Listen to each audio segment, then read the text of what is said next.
నమస్తే. Welcome to hit TV. Hit టీవీలో మనం పామిస్ట్రీకి సంబంధించి ఒక మంచి సీరీస్‌లా చేస్తూ ఉన్నాం.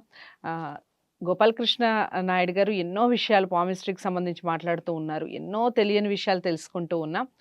ఈ వీడియో ద్వారా బుధరేఖ గురించి, అలాగే పాలన విషయంలో అంటే మనకి పొలిటికల్ లీడర్స్‌కి సంబంధించి ఏ ఏ రేఖలు ఉంటే వాళ్ళకి అదృష్టాలు కలిసి వస్తాయి అనే విషయాలని డిస్కస్ చేయబోతున్నాను. మీకు ఏమైనా డౌట్స్ ఉంటే తప్పకుండా కామెంట్ బాక్స్‌లో తెలియచేయండి. స్క్రీన్ మీద కనపడే నెంబర్‌కి కాల్ చేస్తే గురువుగారు మీతో మాట్లాడటం జరుగుతుంది.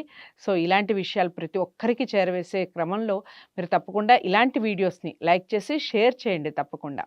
నమస్కారం అండి. నమస్తే అమ్మా. సో, బుధరేఖ. బుధరేఖ ఉన్నవారు లేదా పాలన రేఖ అంటున్నారు.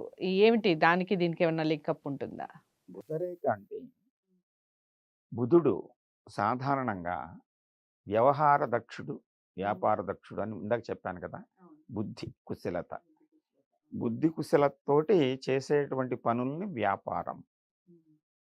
వ్యాపారం చేయాలంటే చాలా మెళకువలు, తెలివితేటలు ఇవన్నీ కూడా ఉండాలి. ఇది బుధస్థానము. చిటికెన వేలు కింద ఉండేటువంటి బుధస్థానం. ఇక్కడ ఈ అరచేతి దిగువ భాగం అంటే కంకణ రేఖ దగ్గర నుంచి కానీ, జీవిత రేఖ నుంచి కానీ, ఈ ప్రాంతంలో ఎక్కడైనా ప్రారంభమయ్యి స్ట్రైట్ అవే చిటికెన వేలు కిందకి వెళితే ఆ రేఖని బుధ రేఖ అంటాం. ఓకే. ఇది 1, 2 ఉండొచ్చు, లేకపోతే ముక్కల ముక్కల కింద ఉండొచ్చు, ఓవర్ ల్యాప్స్ కింద ఉండొచ్చు. అయినా ప్రమాదం ఏమి కాదు. ఓకే. అంటే భావన అంటే ఒక వ్యక్తి వ్యాపార దక్షత కలిగి ఉంటాడా లేదా, ఉంటే దాన్ని ఎలాగ నడుపుతాడు, దాంట్లో వచ్చేటువంటి ఆటంకాలు ఎప్పుడెప్పుడు వస్తాయి, ఎప్పుడెప్పుడు వ్యాపార భావాన్ని మార్చుకుంటూ ఉంటాడు, వ్యాపారంలో ఉన్నతమైన స్థితి ఎప్పుడు చేరుకుంటాడు, మధ్యలో ఎప్పుడైనా దాన్ని డ్రాప్ అవుతూ ఉంటాడా, ఇలాంటివన్నీ విషయాల్ని ఈ వ్యాపార రేఖ బుధరేఖ అది చెప్తుంది. ఓకే. అది ఇక్కడ ఎక్కడైనా ప్రారంభమయ్యి ఇది కూడా క్లియర్ కట్గా ఈ జీవిత రేఖ శిరోరేఖ ఉన్నట్టు ఉండదు. ఇది వ్యాపారంలో ఉంటాయి, హెచ్చు తగ్గులు ఉంటాయి. తగ్గులుంటాయి. అవును. అంచేత ఆ విధంగా ఇది కొనసాగుతుంది. ఈ రేఖని మనం ఇతర రేఖలతోటి కూడా పోల్చుకోవచ్చు. పోల్చి చూడాలి. ఇకపోతే మీరు పాలన రేఖ అన్నాం. పాలన రేఖ ఇంగ్లీష్లో ఇన్ఫ్లుయెన్స్ లైన్స్ అంటాం. ఓకే. ఇన్‌ఫ్లూయెన్స్ చేయడమా? చాలా ఉంటాయి, ఎక్కడి నుంచి ఎక్కడికైనా ఉండొచ్చు, అడ్డుగా ఉంటాయి, నిలువుగా ఉంటాయి అన్నీ. అంటే ఇవి ప్రారంభమైనటువంటి ప్లేస్ నుంచి అది ఎండ్ అవుతున్నటువంటి ప్లేస్, ప్రారంభమవుతున్నటువంటి రేఖ నుంచి ఎండ్ అవుతున్నటువంటి రేఖకి అవి ఇన్ఫ్లుయెన్స్ చేస్తున్నాయి.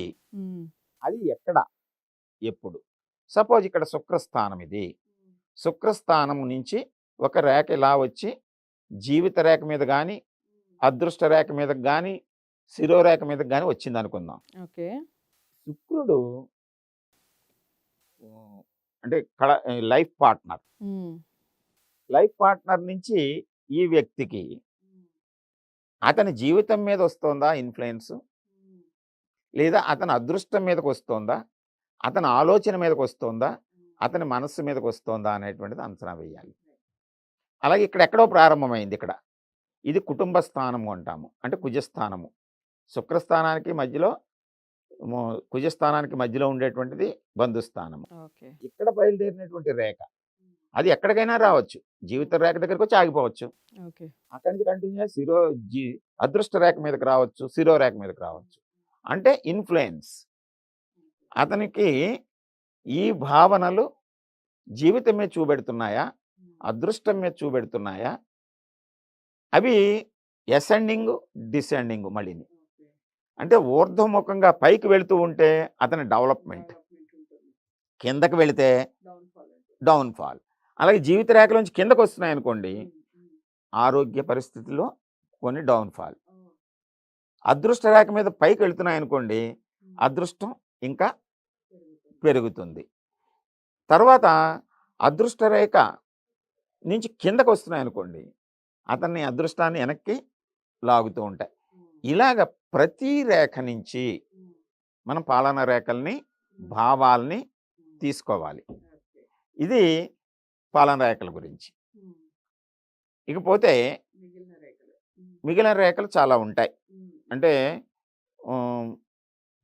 గురుస్థానానికి వెళ్ళేది గురు రేఖని, అది అధికారము మీకు చెప్పాను కదా, ఆ భావాలకి.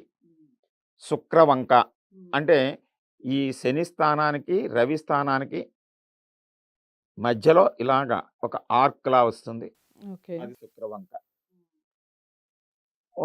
ఈ చంద్రస్థానం నుంచి వచ్చేటువంటిది చంద్ర సర్కిల్, హాఫ్ సర్కిల్ ఉంటుంది, చంద్రవంక. ఈ బుధరేఖ, దాని పక్కన రవిరేఖ, గురురేఖ వేరువేరుగా మనం చెప్పుకున్నాం. ఇలాగా ఇవన్నీ కాకుండా ఇవన్నిటి మీద కూడా ఇన్ఫ్లుయెన్స్ లైన్స్ ఉంటాయి, ఉండొచ్చు. ఇన్ఫ్లుయెన్స్ 2 రకాలు, నెగటివ్, పాజిటివ్. పాజిటివ్ని ఊర్ధ్వరేఖలు అంటాము, నెగటివ్ని అధోరేఖలు అంటాము, డౌన్ కిందకి. అంటే దీన్ని మనం జాగ్రత్తగా పరిశీలించి అంచనా వేయవలసి ఉంటుంది. అంటే ప్రతి వ్యక్తి అరచేతిలో ప్రధానంగా ఈ 3 రేఖలు కాకుండా ఇంకా చాలా రేఖలు ఉంటాయి. ఎక్కువ రేఖలు ఉన్నాయని కంగారు పడిపోవాల్సిన పని లేదు. దాన్ని మనం అన్వయం చేసుకోవటంలో ఉంటుంది. సో చాలా బాగా వివరించారు. మీకు ఏ రేఖ ఉంది మీ చేతిలో, ఏ రేఖ ఏ స్థానంలో ఉంది, ఈ విషయాలన్నీ తెలుసుకున్నారు కదా. ఒకసారి మీరు వాచ్ చేయండి. ఇలాంటి వీడియోస్ని ప్రతి ఒక్కరికి షేర్ చేయండి. అలాగే వీడియో పూర్తిగా చూసే ప్రయత్నం చేయండి. సగంలో చూడటం వల్ల మీకు ఏమీ అర్థం కాదు, లేదా మీకు ఇంకా అర్థం కాలేదు వీడియో మొత్తం చూశాక అంటే తప్పకుండా కామెంట్ బాక్స్లో తెలియచేయండి. స్క్రీన్ మీద కనపడే నెంబర్కి కాల్ చేయడం ద్వారా గురువుగారు మీతో మాట్లాడటం జరుగుతుంది. సో నచ్చింది కదా వీడియో, తప్పకుండా లైక్ చేసి షేర్ చేయండి. హిట్ టీవీని సబ్స్క్రైబ్ చేసుకోండి. మరో మంచి వీడియోతో మళ్ళీ గోపాలకృష్ణ నాయుడు గారితో కలిసే ప్రయత్నం చేస్తాను. ఇంతవరకు సెలవు, నమస్తే.